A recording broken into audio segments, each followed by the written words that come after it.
السلام عليكم ورحمة الله وبركاته. waxaan samaynayaa alfredo chicken oo spinach leh oo healthy oo caruurtaan u samaynayaa. halkan waxaan ku goostay chicken yar yar oo suqaarka sidii suqaarka in yar laga yara waaweynayay. waxaan ku daray in yar oo huruud waa healthy, spice in yar oo salt ayaan ku daray iyo chili pepperna waan ku daray.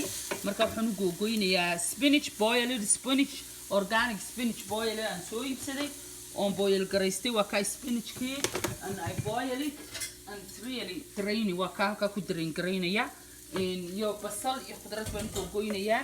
marka insha Allah si ay caruurtu white rice baan ugu karinayaa. haddii kalena you can do sometimes muxuu ahaa bariis cad ama chicken waxaad u samaynaysaa basto ay ku cunaan hadday doonayaan. haddii kalena white rice haddaad u samaysid uu dhaamaa in yaro white rice iyo chickenka uu dhaamaa waxaan suuqa laga soo iibsanay. this really good way and for healthy for you for your kids and it's really good.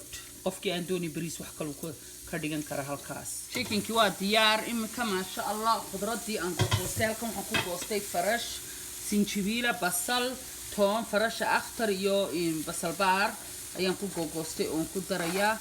intaasina aad bay u doonaysaa waan isla yaro huurinaya in yar بساو قدري سي واحد ساسة وما باهنا إذا في حواش كيسورن وهايستا إما كيسبينج كيبان كدري ما شاء الله وكا بس عاني كريم يقوم بان كدري نير وير الديار وحلا له في الزهيرة بس كير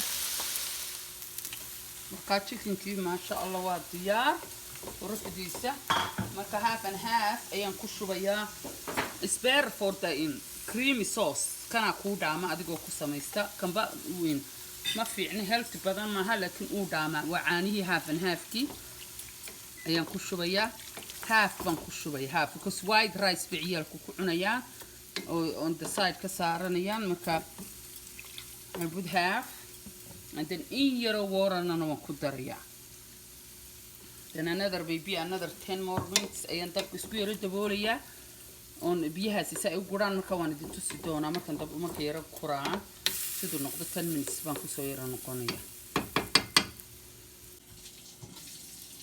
ما شاء الله chicken waa ka waa diyaar qurux ما شاء الله caruurtu way keeli doonaan creamy buu noqday waa u fiican yahay ما شاء الله caruurta lagu qadaysiyo. halkana waxa iigu karaya white rice ayaa steamerka iigu jira marka ما شاء الله wax kale looma baahna khalaas intaas salad yarna on the side hadaad u gadhigtid caruurta iyo family oo dhan waa good. Enjoy it and like it, please.